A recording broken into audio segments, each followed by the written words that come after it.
आधुनिक इंजीनियरिंग लगभग किसी भी मशीन को बिजली देने के लिए घूमने वाली मोटरों पर ध्यान केंद्रित करती है। मोटरों को वो बनने में लगभग 200 साल लगे हैं जो वे आज हैं, और वे अभी भी अपने तरीके से तेज और अप्राकृतिक हैं। मशीनों का लगातार शोर हर जगह, समुद्र में और जमीन पर भी जीवित प्राणियों के लिए समस्याएं पैदा करता है। जो मनुष्य लगातार शोर के संपर्क में रहते हैं वे तनावग्रस्त, उदास हो सकते हैं और टिनिटस भी विकसित कर सकते हैं।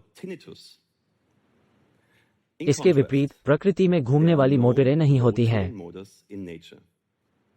प्रकृति अक्सर कठोर भागों की खड़खड़ाहट या सतहों की जोर से रगड़ के बिना आसानी से सरकती है, तैरती है या हिलती है।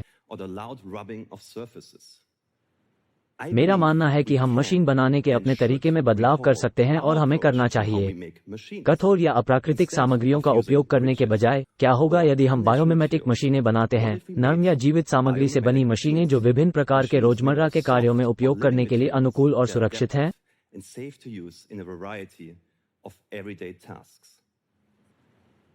क्या आप उन नावों या पनडुब्बियों की कल्पना कर सकते हैं जो मछली की तरह अपनी पूंछ को एक तरफ से दूसरी तरफ घुमाकर खुद को आगे बढ़ाती हैं? इसलिए इन प्राकृतिक गतियों की नकल करने के लिए हमें घूमने वाली मोटरों और तेज घूमने वाले प्रोपेलर के बजाय कृत्रिम मांसपेशियों का उपयोग करना होगा। और मैं आपको ये बता सकता हूँ, ये किया जा सकता है। MIT और ETH ज्यूरिख में शोधकर्ताओं की हमारी टीम ने पानी के माध्यम से चलने का एक नया बायोमिमेटिक तरीका पेश करके कम विघटनकारी रोबोट विकसित करना शुरू कर दिया है। हमने एक बायोमिमेटिक रोबोटिक मछली बनाई है।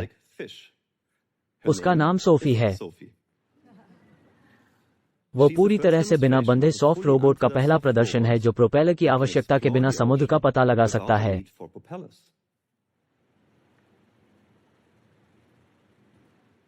सोफी अपनी अत्यधिक विकृत पूंछ के भीतर पानी को आगे और पीछे पंप करती है। उसकी पूंछ की हरकत असली मछली की प्राकृतिक तैराकी गति की नकल करती है।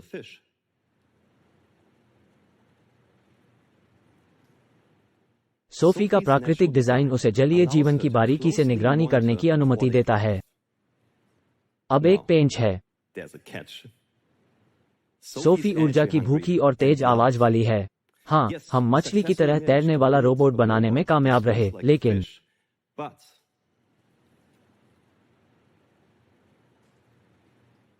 सोफी को ठीक से काम करने के लिए मोटर और पंप की जरूरत होती है।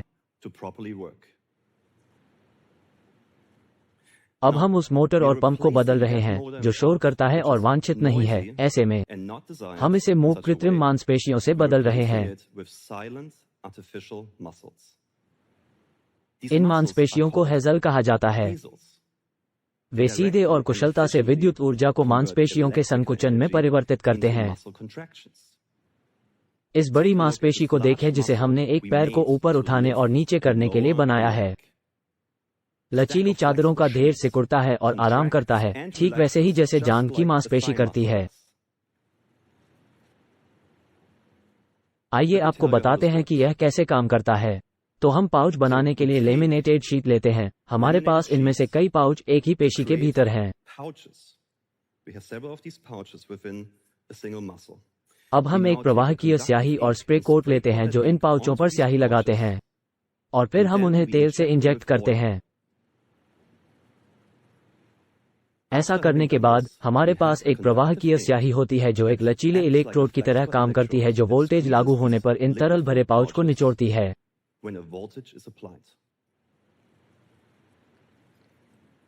अब असली मछली के साथ मांसपेशियों की तरह हम इस तरह की फिल्माई गई मांसपेशियों को लेते हैं और उन्हें विरोधी जोड़े के रूप में जोड़ते हैं और उन्हें हमारे सॉफ्ट रोबोटिक फिश डिजाइन में डालें। हम नरम और कठोर सामग्री का उपयोग करके इस मछली के पतवार और रील को 3D प्रिंट करते हैं।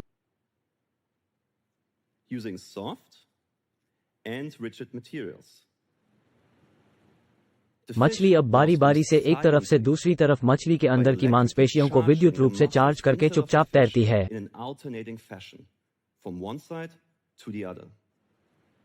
अपने डिजाइनों को बेहतर बनाने के लिए हम कठिन परीक्षण और निर्माण की त्रुटि पर भरोसा नहीं करते हैं।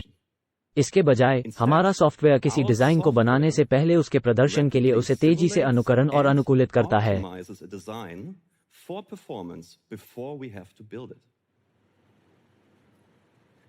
हमारा दृष्टिकोण एक सतत डिजाइन स्थान बनाता है जो नए डिजाइन बनाने के लिए मौजूदा मछली डिजाइनों के बीच इंटरपोलेट करता है। इसके बाद हमारा ऑप्टिमाइजेशन नए और तेज जीवों के साथ आने के लिए इस निरंतर डिजाइन स्थान की पड़ताल करता है जिसे हमने पहले नहीं देखा है। रोबोट एक दिन जीवित पेशी कोशिकाओं से भी बन सकते हैं। क्या ये बहुत अच्छा नहीं होगा यदि ऐसा जीवित रोबोट इंसान की मांसपेशियों की तरह खुद को ठीक कर ले? मैं तुम्हें बता सकता हूं, मांसपेशियों की कोशिकाओं से शुरू होकर हम पहले से ही मांसपेशियों को प्रिंट, विकसित और उत्तेजित कर सकते हैं। अब हम इन मांसपेशियों को बड़ा, लंबे समय तक चलने वाला और नियंत्रणीय बनाना शुरू कर रहे हैं। यह एक आकर्षक चुनौती है, एक स्टैंडअलोन मांसपेशी को इंजीनियर करने के लिए, एक सहायक जीव के बिना जो इस मांसपेशी को एक प्रतिरक्षा प्रणाली प्रदान करता है। ये जीवित मांसपेशियां रासायनिक ऊर्जा को कुशलता से परिवर्तित करती हैं जो पोषक तत्वों से मांसपेशियों के संकुचन में आती हैं। जीवित मांसपेशियां अंततः टिकाऊ और बायोडिग्रेडेबल मशीन बन सकती हैं जो उत्सर्जन और प्रदूषण को कम करती हैं, वास्तव में प्रकृति की नकल करते हुए। तो ये सब जो हमने आपको बताया है वो उस ज्ञान से संभव है जो आज शोधकर्ताओं और इंजीनियरों के पास है। मेरा मानना है कि हमें अब तक ईजाद की गई हर मशीन पर एक समग्र दृष्टिकोण से पुनर्विचार करना होगा। हमें इस पर पुनर्विचार करना होगा कि मशीन को क्या करना चाहिए और क्या नहीं करना चाहिए।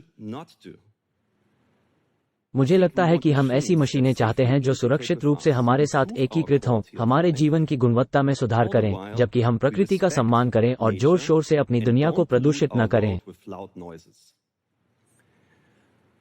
तो आइए उन मशीनों की फिर से कल्पना करें जिनके बारे में हमने पहले कभी नहीं सोचा था और उन जगहों की खोज करें जहां हम पहले कभी नहीं गए।